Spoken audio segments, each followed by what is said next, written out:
মহারাজ কি আপনি তো নতুন সিংহাসন আহরণ করছেন, তো আপনি কি ধরনের শাসক?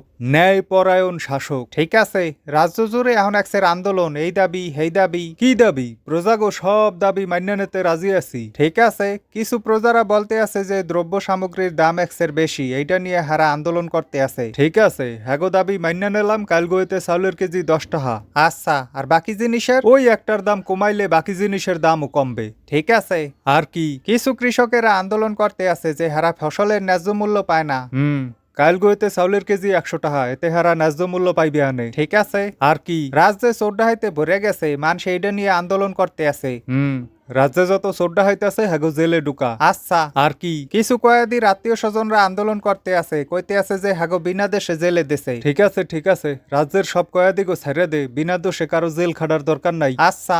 আর কি পোলাপান কইতে আছে হারা তো পড়াশোনা করতে পারবে না, কাল গইতে পাঠশালা বন্ধ। ঠিক আছে। আর কি শিক্ষকেরা কইতে আছে পাঠশালা খুললে দিতে, কাল গইতে সব পাঠশালা খোলা। আচ্ছা। আর কি প্রজারা কয় খাজনা বেশি, খাজনা বন্ধ, খাজনা দেওয়া লাগবে না। ঠিক আছে।